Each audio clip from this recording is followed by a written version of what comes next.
नमस्कार। हरियाणा विद्यालय शिक्षा विभाग द्वारा एडुसेट पर प्रसारित आज के इस कार्यक्रम में आप सभी का स्वागत है। आज की प्रस्तुति के अंतर्गत मैं आपको छठी कक्षा की पूरक पुस्तक बाल राम कथा का पाठ 4 राम का वन गमन पढ़ाऊंगी। सभी बच्चे इसे ध्यानपूर्वक सुने।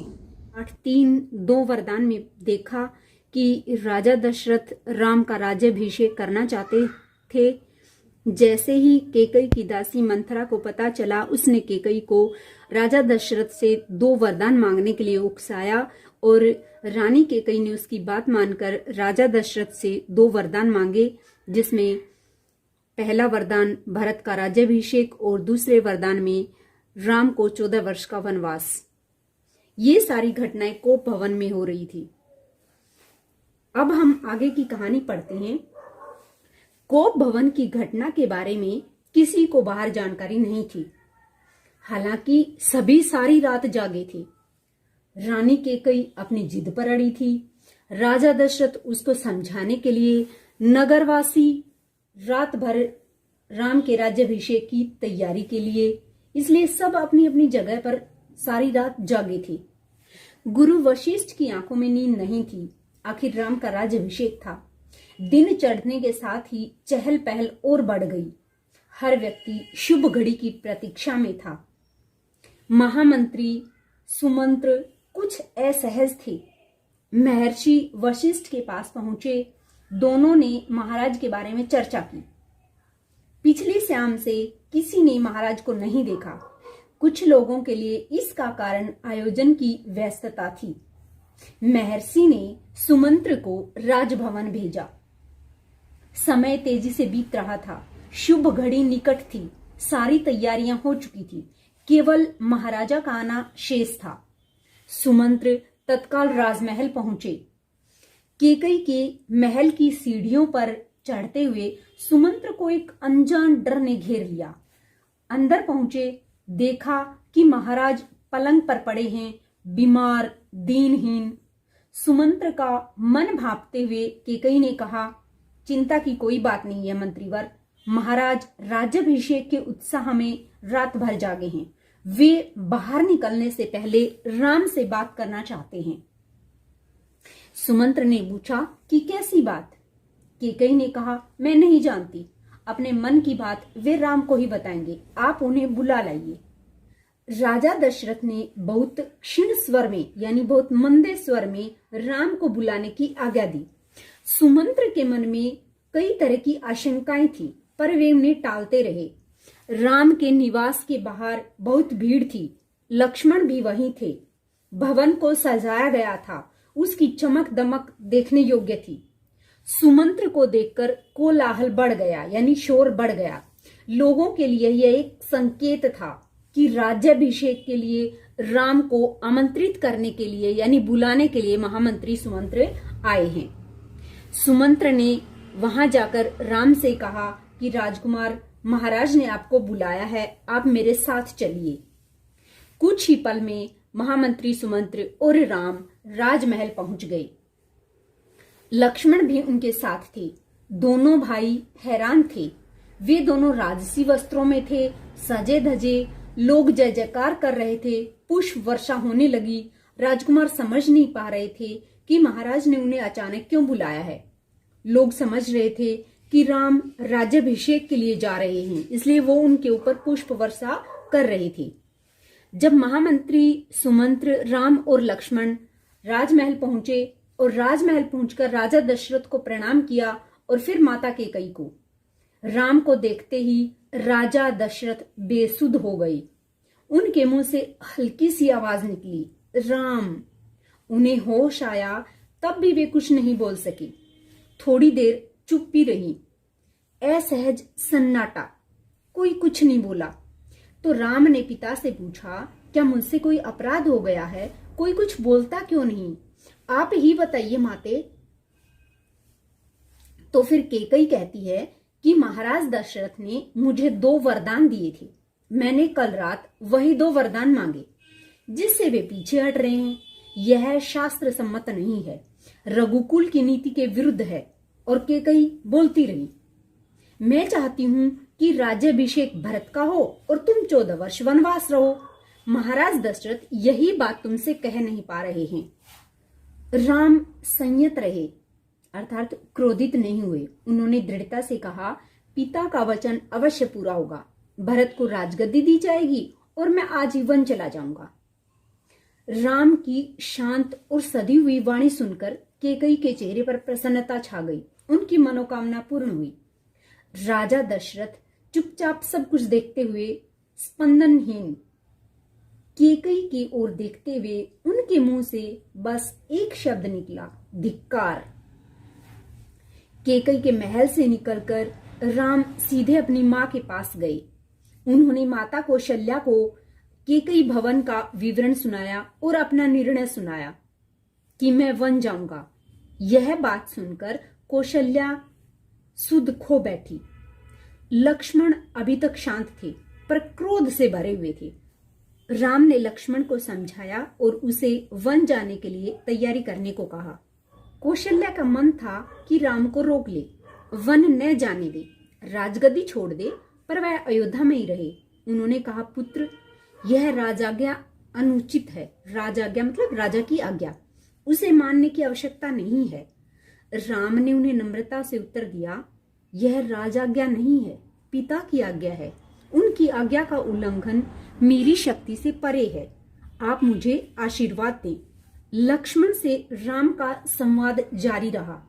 राम ने वन गमन को भाग्यवश आया उलटफेर कहा। लक्ष्मण इससे सहमत नहीं थे। उन्होंने राम से कहा, आप बाहुबल से अयोध्या का राज सिंहासन छीन ले, देखता हूं कौन विरोध करता है।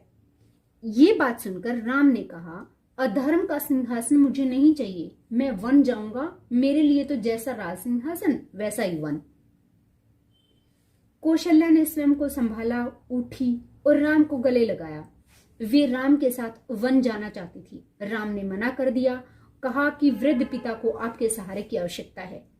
कौशल्या ने राम को विदा करते हुए कहा, जाओ पुत्र, 10 दिशाएं तुम्हारे लिए मंगलकारी हों। मैं तुम्हारे लौटने तक जीवित रहूंगी। कौशल्या भवन से निकलकर सीधे राम सीता के पास गए। वहां जाकर सारा हाल बताया और विदा मांगी। माता पिता की आयु का उल्लेख किया और उनकी सेवा का आग्रह किया और कहा, तुम निराश मत होना, 14 वर्ष के बाद हम फिर मिलेंगे। राम के वन गमन का समाचार तब तक सीता के पास नहीं पहुंचा था। राम को देखकर कुछ आशंका हुई, अनिष्ट की। राम ने विदा मांगी तो सीता व्याकुल हो गई, क्रोधित भी हुई, निर्णय पर प्रतिवाद किया। राम नहीं माने तो सीता ने उनके साथ जंगल जाने का प्रस्ताव रखा। सीता ने कहा, मेरे पिता का आदेश है कि मैं छाया की तरह हमेशा आपके साथ रहूं। आखिर में राम को उसकी बात माननी पड़ी। तभी लक्ष्मण वहां आ गए। वह भी साथ जाने को तैयार थे। राम ने उन्हें इसकी स्वीकृति दे दी और शीघ्र तैयारी करने को कहा। राम चाहते थे कि सीता वन न जाए, अयोध्या में ही रहे। वे इसकी अनुमति दे चुके थे। फिर भी उन्होंने एक और प्रयास किया और बताया कि सीते, वन का जीवन बहुत कठिन है, न रहने का ठीक स्थान, न भोजन का ठिकाना। कठिनाइयां कदम कदम पर हैं। तुम महलों में पली हो, ऐसा जीवन कैसे जी पाओगी? सीता ने उत्तर नहीं दिया, मुस्कुरा दी। उन्हें पता था राम अपने दिए वचन से पलट नहीं सकते और उन्हें वो पहले कह चुके थे, स्वीकृति दे चुके थे कि तुम मेरे साथ वन जाओगी। राम के वन जाने का समाचार पूरे नगर में फैल चुका था। नगरवासी दशरथ और कैकेयी को धिक्कार रहे थे। कुछ देर पहले जहां उत्सव की तैयारियां थी, वहां उदासी ने घर कर लिया था। सड़कें गीली थी लोगों के आंसुओं से। सबकी इच्छा थी कि राम सीता वन न जाएं। वे उन्हें रोकना चाहते थे पर बेबस थे। राम, सीता और लक्ष्मण जंगल जाने से पहले पिता का आशीर्वाद लेने के लिए गए। महाराज दशरथ दर्द से कराह रहे थे। तीनों रानियां वही थी। मंत्री आसपास थे। मंत्रीगण रानी कैकेयी को अभी भी समझा रहे थे। क्षुब्ध थे पर तर्क का साथ नहीं छोड़ना चाहते थे। ज्ञान, दर्शन, नीति रीति की परंपरा सबका हवाला दिया। कैकेयी अड़ी रही। राम ने जैसे ही कक्ष में प्रवेश किया तो दशरथ में जीवन का संचार हुआ। वे उठकर बैठ गई। उन्होंने कहा, पुत्र, मेरी मति मारी गई। मैं वचनबद्ध हूं, ऐसा निर्णय करने के लिए विवश हूं, पर तुम्हारे ऊपर कोई बंधन नहीं है। तुम मुझे बंदी बना लो और राज संभालो। यह राज सिंहासन तुम्हारा है, केवल तुम्हारा। पिता के वचनों ने राम को झकझोर दिया। वे दुखी हो गए, पर उन्होंने नीति का साथ नहीं छोड़ा और अपने पिता को कहा कि आंतरिक पीड़ा आपको ऐसा कहने के लिए विवश कर रही है। मुझे राज्य का लोभ नहीं है, मैं ऐसा नहीं कर सकता। आप हमें आशीर्वाद देकर विदा करें। विदाई का दुख सहन करना कठिन है, इसे और ना बढ़ाएं। इसी बीच रानी कैकेयी ने राम, लक्ष्मण और सीता को वल्कल वस्त्र दिए। वल्कल वस्त्र अर्थात तपस्वियों के वस्त्र। राम ने राजसी वस्त्र उतार दिए, तपस्वियों के वस्त्र पहने। सीता को तपस्विनी के वेश में देखना सबसे अधिक दुखदायी था। महर्षि वशिष्ठ अभी भी शांत थे।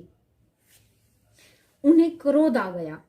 उन्होंने कहा, सीता वन जाएगी तो सब अयोध्यावासी उसके साथ जाएंगे। भरत सूनी अयोध्या पर राज करेंगे, वहां कोई नहीं होगा, पशु पक्षी भी नहीं। एक बार फिर राम ने सबसे अनुमति मांगी। आगे आगे राम, उनके पीछे सीता और उनके पीछे लक्ष्मण। महल के ठीक बाहर मंत्री सुमंत्र रथ लेकर खड़े हुए थे।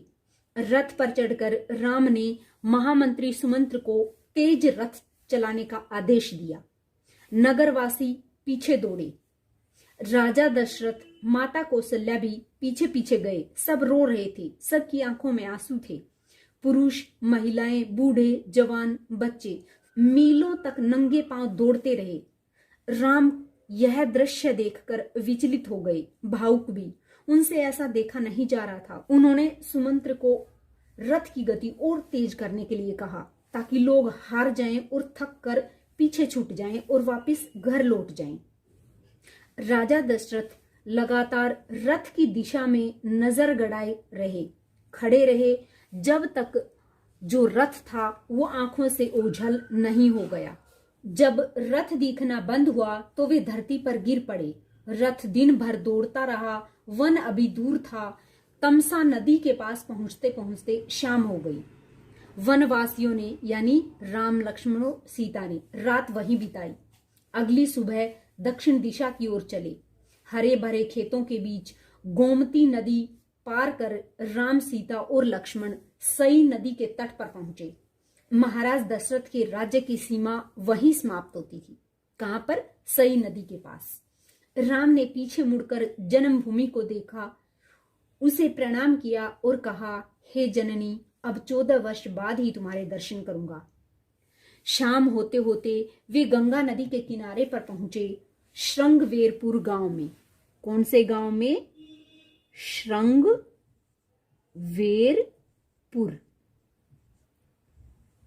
श्रृंगवेरपुर गांव में।